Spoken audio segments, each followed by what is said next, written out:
धन्य है वे जो दयावंत हैं, क्योंकि उन पर दया की जाएगी।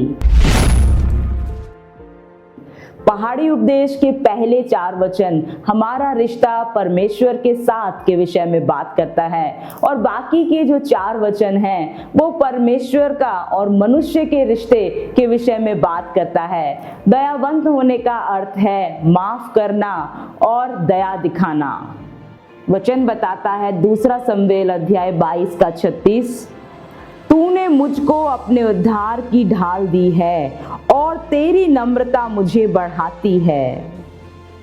और मत्ती अध्याय 18 के 21 से हम सीखते हैं, जो कि एक निर्दयी सेवक का दृष्टांत है, कि माफ ना करना एक दुष्टता है और क्षमा ना करना परमेश्वर के क्रोध को लाता है, और क्षमा ना करना बड़ा ही दुखदाई है, मानसिक रीति से, शारीरिक, भावनात्मक और आत्मिक तौर से।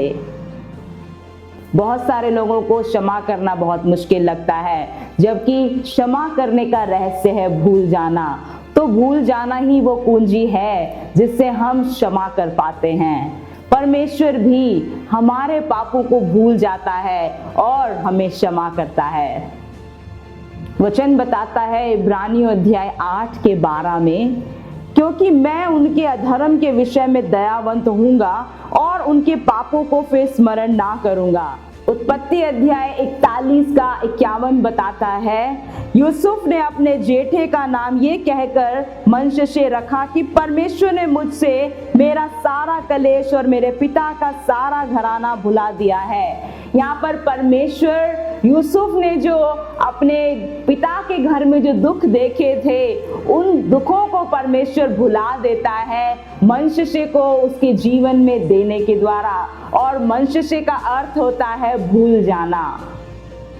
दया, क्षमा और करुणा ये सब नजरिए के दायरे में आता है, इन्हें अनिवार्य नहीं किया जा सकता। मत्ती अध्याय 9 का 13 में बताता है, इसलिए तुम जाकर इसका अर्थ सीख लो, मैं बलिदान नहीं परंतु दया चाहता हूँ, क्योंकि मैं धर्मियों को नहीं परंतु पापियों को बुलाने आया हूँ।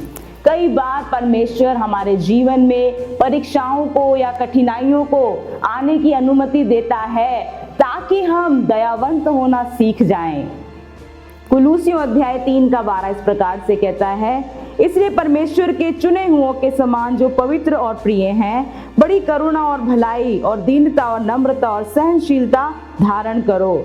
यहाँ पर प्रेरित पौलुस हमें सिखाते हैं कि हम दया के वस्त्रों को धारण करें। दया सच्चाई के साथ संतुलित होनी चाहिए।